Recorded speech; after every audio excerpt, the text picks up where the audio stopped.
Hello friends, welcome to my channel study with Shruti. इस video में हम डिस्कस करेंगे लेटरल या फिर साइड लाइन पोजिशन। इसमें क्या होता है कि पेशेंट जो वो लाइक करता है अपने लेफ्ट या फिर राइट साइड पे और सपोर्टेड किया जाता है बैक से, और जो नीज़ हमारे हैं या एंकल्स हैं वो पिलो की हेल्प से पूरी बॉडी को अच्छी अलाइनमेंट जो है प्रोवाइड करा दी जाती है। इस पोजीशन में क्या होता है कि पेशेंट जो है वो लेट गया अपनी लेफ़्ट या फिर राइट साइड पे, और जो नीज़ हैं उसको थोड़ा सा बेंड करके एब्डोमिन के पास लेके आया जाता है, और नीज़ जो बेंट होते हैं उनके बीच में या फिर उनके ऊपर जो है हम उसको अच्छे से सपोर्ट कराते हैं। ठीक है, एक नीज़ क्या होएगा, बेंट होएगा, और दूसरा क्या होएगा उसके ऊपर से नीचे की तरफ थोड़ा बहुत आ रहा होगा। फ्लैक्सिंग जो टो हिप होती है वो होता है, और नी को अच्छे से प्लेस किया जाता है फ्रंट साइड में। ठीक है, आपको ऐसे समझ जाएगा कि पेशेंट को जो है हमने एक साइड लेटा दिया है। ठीक है, उसकी बैक से भी उसको सपोर्ट प्रोवाइड किया गया है, हेड के नीचे भी एक पिलो दिया गया है, और एक पिलो यहाँ पे नीज़ के पास उनको दिया गया है, और एक यहाँ पे चेस्ट पे दिया गया है। इसकी वजह से क्या होएगा, पेशेंट को अच्छे से सपोर्ट मिलेगा, एक स्टेबिलिटी जो है वो प्रोवाइड होएगी, और एक अच्छा जो उनका अलाइनमेंट है वो पूरा यहाँ पे जो अच्छे से मेंटेन किया जा सकता है।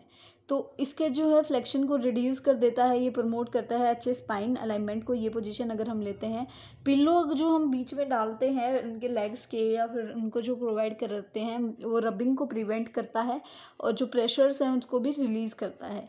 पिल्लो जो है हम बैक और हेड वगैरह हर चीज़ पे हर जगह हम दे सकते हैं, जिसकी वजह से क्या होएगा, सपोर्ट जो है वो बॉडी को प्रोवाइड करेगा। अब जो हम ये साइड पोजीशन या फिर लेटरल पोजीशन जो हम पेशेंट को देते हैं, तो ये किस लिए होता है, तो ये जो भी प्रेशर होता है हमारे सैक्रम कोइकेक्स या फिर जो हील्स होते हैं वहाँ पे जो पेशेंट जो है यूजुअली सिट करते रहते हैं डे में, या कन्फाइंड बेड रेस्ट जो है उनको नहीं मिलता है, या कन्फाइंड बेड रेस्ट जो है फाउलर या डोर्सल रिकम्बिनेंट पोजीशंस जो होती हैं, तो उस केस में हम जो है ये पोजीशन देते हैं।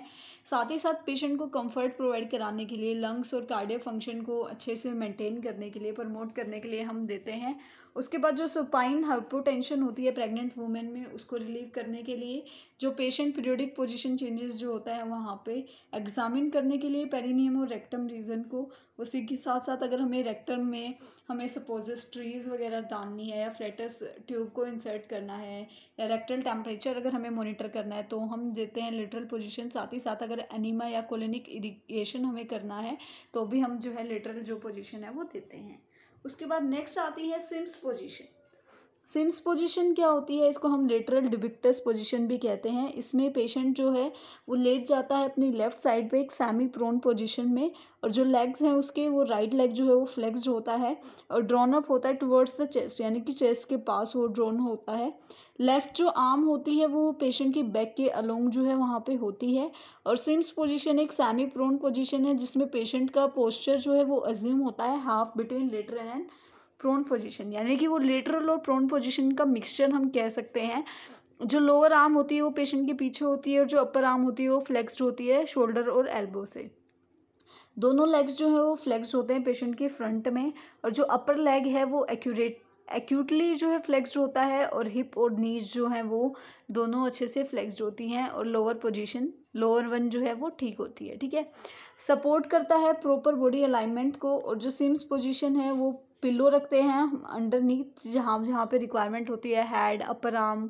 ठीक है, और जो इंटरनल रोटेशंस होती हैं वहाँ पे, और जो दोनों लेग्स हैं वहाँ पे। ठीक है, अब इसमें आप देख सकते हो कि ये प्रोन पोजीशन भी है और साइड लेइंग यानी कि लेटरल पोजीशन भी है। यहाँ पे हेड के नीचे पिलो है, आर्म के नीचे जो फ्लेक्स्ड की गई थी right arm, left arm near the body है।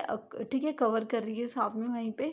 लेग्स जो हैं वो दोनों फ्लेक्स्ड हैं, और यहाँ पे जो है हमने ऐसे पिलो और रोल्स का जो है यूज़ किया गया है बॉडी को एक अच्छे से प्रॉपर अलाइनमेंट देने के लिए। ठीक है, अगर हम बात करते हैं यूजेस की, तो रेक्टल एग्जामिनेशन के लिए, ट्रीटमेंट देने के लिए थ्रू द रेक्टल एरिया, अगर हमें एनिमा या फिर जो स्पोस्ट्रीज वो अगर हमें देनी है तो उस केस में हम यूज़ करते हैं। उसके बाद हम इसको उन पेशेंट के लिए भी यूज़ कर सकते हैं जो कि अनकॉन्शियस हैं, और जिनके माउथ से या फिर जो ड्रेनेज हो रही है, जो फ्लूइड एस्पिरेशन के चांसेस होते हैं उसको प्रिवेंट करने के लिए, क्योंकि अगर ड्रेनेज हो रही है तो वो एस्पिरेट कर सकते हैं, तो उस चीज़ को प्रिवेंट करने के लिए। ठीक है, उसके बाद अगर हमें पैरालाइज क्लाइंट है तो उसके प्रेशर्स को रिड्यूस करने के लिए हम यूज़ कर सकते हैं। कंफर्टेबल पोजीशन होती है ये प्रेग्नेंट वुमेन के लिए जब वो सोती हैं स्लीपिंग टाइम में, और सिग्मोइडोस्कोपी या फिर प्रोक्टोस्कोपी करने के लिए भी हम इस पोजीशन का यूज़ करते हैं। उसके बाद नेक्स्ट आती है हमारी टेंडलबर्ग पोजीशन। इसमें ये जो नाम है ये एक जर्मन सर्जन थे फ्राइडरिच टेंडलबर्ग, उनके नाम पे जो है इस पोजीशन को ये नाम दिया गया है। इस पोजीशन में क्या होता है कि पेशेंट जो है वो प्रोन पोजीशन मतलब सुपाइन पोजीशन में होते हैं, बस उनका जो लेग्स हैं वो ऊपर एलिवेट कर दी जाती है और हेड एंड जो है उसको हम नीचे ले आते हैं, ठीक है। तो ये बस वही पोजीशन होती है। इसमें क्या होता है, अब इस पोजीशन को हम यूज़ कैसे करते हैं, मतलब कहाँ कहाँ इसके यूजेस हैं। तो ये एक स्टैंडर्ड पोजीशन है जो एब्डोमिनल या फिर जो गायनेकोलॉजिकल सर्जरी होती है उसमें यूज़ की जाती है। इससे क्या होता है कि ये बेटर एक्सेस अलाउ कराती है एब्डोमिनल या पेल्विक ऑर्गन्स में, और ग्रेविटी जो पुल्स होता है इंटेस्टाइन या फिर जो पेल्विस में, उससे भी ये जो है ऑर्गन्स को ठीक रखती है, ठीक है। उसके बाद ये जो पोजीशन है ये पोस्टरल ड्रेनेज के लिए या फिर जो हमें ड्रेनिंग सिक्रीशंस वगैरह के लिए जो प्रोसीजर होते हैं या सेगमेंट्स होती हैं लंग्स के, उनमें हम यूज़ करते हैं। ये वीनस रिटर्न को जो है प्रमोट करती है, या फिर पेशेंट को जो हाइपोटेंशन जो होता है उसके बेनिफिट की तरह हम इसको यूज़ कर सकते हैं।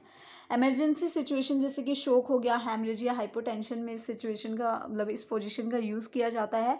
और ये पेशेंट को डीवीटी से बचाता है, यानी कि डीप वेन थ्रोम्बोसिस, ठीक है। उसके बाद नेक्स्ट पोजीशन आती है रिवर्स टेंडलबर्ग पोजीशन। ये टेंडलबर्ग पोजीशन के जस्ट अपोजिट होती है, यानी कि वाइस वर्सा। कैसे होगा इसमें कि जो पेशेंट है वो सुपाइन पोजीशन में ही होता है। अब पहले टेंडलबर्ग पोजीशन में क्या था, लेग्स एलिवेट थे और हेड जो है वो नीचे की तरफ था। तो रिवर्स टेंडलबर्ग में इसका अपोजिट होता है, हेड एलिवेट होता है और लेग्स जो हैं वो नीचे की तरफ होते हैं। इस पोजीशन का यूज़ किया जाता है, ये जो है पोजीशन ऑफ चॉइस होती है पेशेंट जिसको कि जीआई प्रॉब्लम्स होती हैं, यानी कि गैस्ट्रोइंटेस्टाइनल प्रॉब्लम्स होती हैं, उनको उसको जो है कम से कम करने के लिए हम जो है इसको यूज़ करते हैं। और ये मिनिमाइज़ कर देता है जो ईसोफेजियल रिफ्लेक्स होता है उसको। ये प्रोवाइड की जाती है पेशेंट को जिनको फीमोरल एंजियोग्राफी हम करते हैं, और ये अलाउ करती है head of bed to elevate without causing pressure on femoral artery, ठीक है। क्यों करते हैं, क्योंकि जब भी हम हेड को एलिवेट करते हैं इस तरीके से हम रिवर्स टेंडलबर्ग पोजीशन देते हैं, जो हमारी फीमोरल आर्टरी होती है उस पर कोई भी प्रेशर नहीं डलता है। उसके बाद हम अगर कोई अपर एब्डोमिनल सर्जरी कर रहे हैं या शिफ्ट कर रहे हैं एब्डोमिनल कंटेंट्स को डाउनवर्ड, तो उस सर्जरी में उस टाइम पे भी हम रिवर्स टेंडलबर्ग पोजीशन दे सकते हैं। उसके बाद आता है लिथोटमी पोजीशन। लिथोटमी पोजीशन में क्या होता है कि हम पेशेंट को उसकी बैक पे लेटाते हैं, उसके नीज जो हैं फ्लेक्ड होते हैं और उसका हिप और जो लेग्स हैं वो सपोर्टेड होते हैं स्टीरूप से, ठीक है। ऐसे यहाँ पे उनको जो है सपोर्ट प्रोवाइड किया जाता है। लिथोटमी पोजीशन का जो है यूज़ किया जाता है एग्जामिन करने के लिए या फिर डायग्नोस्टिक प्रोसीजर के लिए पैल्विक ऑर्गन्स के रिगार्डिंग जो भी होते हैं। ये पोजीशन जो है सिमिलर होती है डोर्सल रिकम्बिनेंट पोजीशन से, बस इसमें क्या होता है कि जो लेग्स हैं वो सेपरेट नहीं होते हैं, ठीक है, और जो थाइज हैं वो भी एक्यूटली फ्लेक्स्ड होती हैं। लेग्स जो है वो प्लेस होते हैं स्टीरप्स पे और ड्रेप किया जाता है पेशेंट को प्रॉपरली। फोल्ड जो शीट होती है उसको हम फोल्ड कर देते हैं, और जो बाथ ब्लैंकेट होते हैं क्रॉस वाइज उसके थाइज के ऊपर से लगा देते हैं। इसमें जो जेनिटल एरिया है वो ईजिली एक्सपोज कर पाते हैं हम ड्यूरिंग द एग्जामिनेशन या फिर ड्यूरिंग द प्रोसीजर। आप इसको ऐसे भी लिख सकते हो कि पेशेंट जो है वो अपनी बैक पे लेटा हुआ होता है, लाई ऑन द बैक, और उसके जो थाइज और हिप जो नीज होते हैं दोनों जो है 90 डिग्री पे हमने उसको बेंड कराना होता है, तो उसको हम कहते हैं लिथोटमी पोजीशन। यूजेस किस लिए होते हैं, वेजाइनल या फिर गायनोकोलॉजिकल जो एग्जामिनेशन होती है या फिर सर्जरी होती है हाइस्टेरेक्टोमी, तो उस केस में हम ये पोजीशन देते हैं। उसी के साथ साथ जो क्लासिकल प्रॉब्लम होती है वुमेन में, यानी कि लेबर या फिर ड्यूरिंग वेजाइनल डिलीवरी, वहाँ पे हम ये पोजीशन देते हैं। और जो वेजाइनल डोज प्रोसीजर होता है उसमें भी हम लिथोटमी पोजीशन देते हैं। लास्ट पोजीशन होती है द नी चेस्ट या फिर जेनु पेक्टोरल पोजीशन। इस पोजीशन में क्या होता है कि पेशेंट के जो नील्स हैं वो बेड पे होते हैं, और जो थाई वर्टिकल और जो चेस्ट राइटिंग होती है वो पूरा पिलो पे होता है, और जो हेड है वो टर्न किया जाता है एक साइड, और जो हैंड्स हैं वो फ्लेक्स्ड होते हैं ओवर द हेड। यानी कि देखो पेशेंट का जो हेड है वो ऐसे हो गया, रेस्ट कर रहा है पिलो पे, और एक साइड जो है बेंड है, हैंड ऐसे हैं, और जो नीज है वो बेड पे आ रहे हैं और बाकी का पोर्शन जो है वो स्ट्रेट है। और यहाँ से हमें पेशेंट को जो मिड एरिया होता है, ट्रंक रीजन होता है, वहाँ से हमने पेशेंट को एलिवेट कर देना है। अब इस प्रोसीजर का हम कहाँ यूज़ करते हैं, सिग्मोइडोस्कोपी में हम जो है इसका यूज़ कर सकते हैं इस पोजीशन का, ठीक है। उसी के साथ साथ गायनोकोलॉजिकली या फिर जो रेक्टल एग्जामिनेशन सर्जरीज होती हैं वहाँ पे, लंबर स्पाइन सर्जरी अगर कोई है, या रिपेयर करना हमें वेस्को वेजाइनल फिस्टुला को, या फिर जो हमें सिम्स सेक्चुराइजेशन प्रोसीजर करना है, तो इन सारे प्रोसीजर्स में हम जो है नी चेस्ट पोजीशन दे सकते हैं।